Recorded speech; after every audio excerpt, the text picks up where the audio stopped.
आज আমি তোমাদের বানিয়ে দেখাবো বাটা মশলায় খুব কম সময়ের মধ্যে কিভাবে তোমরা মটনের পাতলা ঝোল বানিয়ে নিতে পারো। আর এইভাবে একবার মটন বানালে খুব তাড়াতাড়ি হয়েও যায় আর খেতেও কিন্তু খুব ভালো লাগে। তো দেখো, প্রথমে আমি এখানে নিয়ে নিয়েছি মটন। এরপর আমি ওর মধ্যে দিয়ে দেবো, এখানে আমি আদা রসুন আর লঙ্কাকে একসাথে পেস্ট করে নিয়েছি, সেটা দিয়ে দিয়েছি। তো এখানে 3 চামচের মতন দিয়ে দিয়েছি। এরপর আমি ওর মধ্যে দিয়ে দেবো এখানে আদা আর গোটা ধনেকে আমি বেটে নিয়েছিলাম, সেটা দিয়ে দিয়েছি 2 চামচের মতন। এরপর আমি ওর মধ্যে দিয়ে দিচ্ছি পরিমাণ মতন একটু লবণ। লবণটা দেওয়া হয়ে গেলে এরপর আমি ওর মধ্যে দিয়ে দেবো পরিমাণ মতন একটুখানি হলুদ। আর এখানে আমি দিয়ে দিচ্ছি 1.5 চামচের মতন একটু টক দই। টক দইটা দিয়ে এরপর ওর মধ্যে দিয়ে দেবো একটু বেশি করে সর্ষের তেল। সর্ষের তেলটা দিয়ে তারপর মটনটাকে ভালো করে একটুখানি ম্যারিনেট করে নিতে হবে। আর মটনটাকে 2 থেকে 3 মিনিটের মতন ভালো করে একটুখানি ম্যারিনেট করব একটু সময় ধরে। মটনটা যখন ভালো করে ম্যারিনেট করা হয়ে যাবে এরপর আমি মটনটাকে প্রায় 20 মিনিটের মতন একটু ঢাকা দিয়ে রেস্টে রাখবো।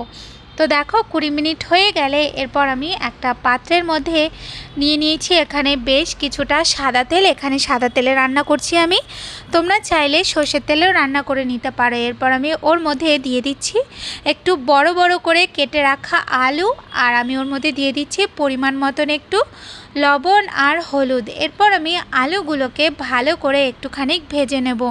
তো এই যে দেখো, আমাদের আলুটা ভালো করে ভাজা হয়ে গেছে। আলুটার যখন এরকম লাল লাল কালার চলে আসবে এরপর আমি আলুটাকে উঠিয়ে নেব। এরপর ওই তেলের মধ্যেই আমি এখানে দিয়ে দিচ্ছি 2টো তেজপাতা, দিয়ে দিচ্ছি 1 চামচের মতন গোটা জিরে, আর এখানে আমি দিয়ে দিচ্ছি কয়েকটা গোটা গরম মশলা। এরপর এটাকে হালকা একটু নাড়িয়ে ছাড়িয়ে নিয়ে ওর মধ্যে আমি দিয়ে দিচ্ছি পেঁয়াজ কুচি। তো এখানে 3টে মিডিয়াম সাইজের পেঁয়াজকে আমি কুচি করে নিয়েছি, সেটা দিয়ে দিয়েছি। পেঁয়াজটা যখন ভালো করে একটু ভাজা হয়ে যাবে, পেঁয়াজটা একটু নরম হয়ে আসলে এরপর আমি ওর মধ্যে ম্যারিনেট করা মাটন, আর দেখো এখানে দিয়ে দিচ্ছি কয়েকটা গোটা গোটা পেঁয়াজ।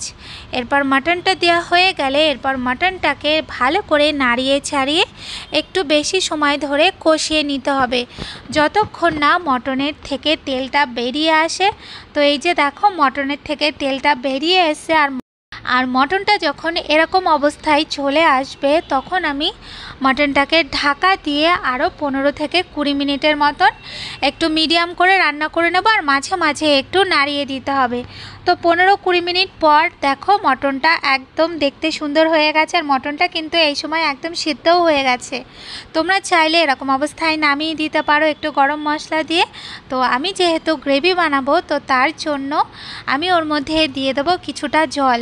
তো এখানে আমি পরিমাণ বুঝে একটু জলটা দিয়ে দিয়েছি। জলটা দিয়ে তারপর ভালো করে একটু নাড়িয়ে চাড়িয়ে নিয়ে ঝোলটা যখন ফুটে উঠবে তখন আমি ওর মধ্যে দিয়ে দেবো ভেজে রাখা আলুটা দিয়ে তারপর আমি ঢাকা দিয়ে আরও 5-7 মিনিটের মতন একটু গ্রেভিটা কম হওয়া পর্যন্ত রান্না করে নিতে হবে। তো এই যে দেখো, আমাদের মটনটা একদম তৈরি হয়ে গেছে। তো সবার লাস্টে আমি একটু গরম মশলা দিয়ে নাড়িয়ে ছাড়িয়ে ঢাকা দিয়ে 3-4 মিনিটের মতো একটু রেস্টিং টাইমে রেখেছিলাম। তো এভাবে একবার মটন বানিয়ে দেখবে, খুব কম সময়ের মধ্যে চটজলদি মটন হয়েও যায় আর খেতেও কিন্তু ভীষণ ভালো লাগে। রুটি বলো বা ভাতের সাথে তো দারুণ লাগে।